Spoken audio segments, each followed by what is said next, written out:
Hello, হ্যাঁ আমি সুস্মিতা বলছি। কনগ্র্যাচুলেশন জানাচ্ছি আমাদের নতুন মুখ্যমন্ত্রীকে, শুভেন্দু অধিকারীকে। কনগ্র্যাচুলেশন। ওকে, কিন্তু আমার আপনার কাছে কিছু প্রশ্ন রয়েছে।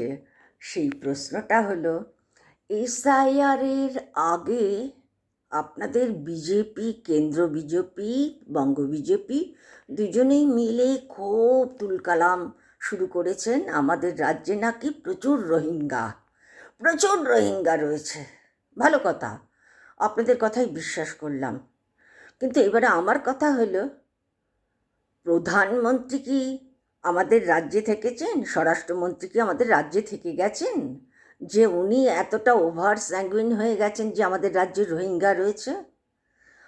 বঙ্গ বিজেপির লোকেরা না বললে তো এটা কখনো তাদের কাছে বিশ্বাসযোগ্য হতে পারে না। তার মানে আপনারাই বলেছেন।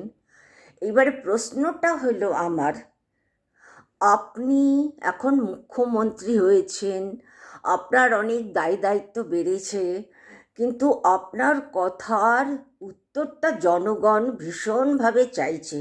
সারা ভারতের জনগণ চাইছে তো অবশ্যই, তার সাথে সবচেয়ে গুরুত্বপূর্ণ হলো বাংলার জনগণ। 7 কোটি 8 কোটি লোক আপনার কাছ থেকে এই একটাই প্রশ্নের উত্তর চাইছে, সেটা হলো আপনি উইদিন 3 মান্থসের মধ্যে যতগুলো রোহিঙ্গা পান, সেই প্রত্যেকটা রোহিঙ্গা একসাথে না হলেও ইন্ডিভিজুয়ালি তাদের ভিডিও করে আপনি প্রচার করুন নিউজ চ্যানেলগুলো, টিভি নিউজ চ্যানেলগুলোতে এবং কিছু বড় বড় মিডিয়াতে। তাহলে মানুষ ওভার স্যাঙ্গুইন হয়ে যাবে যে আমাদের মুখ্যমন্ত্রী, বঙ্গ বিজেপি, কেন্দ্র বিজেপি সত্যিকারে অনেস্ট পার্সন এবং খুব দূরদর্শিতা রয়েছে এবং বিচক্ষণ মানুষ। তারা জানে আমাদের রাজ্যে এত রোহিঙ্গা ছিল।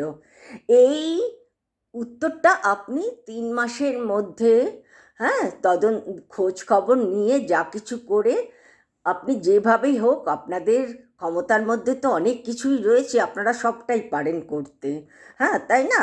সাধারণ মানুষ তো তা পারবে না। আপনি শুধু সাধারণ মানুষদেরকে বিশ্বাসটা আনিয়ে দিন বিজেপি, বঙ্গ বিজেপি সম্পর্কে। তাহলে বিশ্বাস হবে যে আপনি সত্যিই ভালো কাজ করেছেন।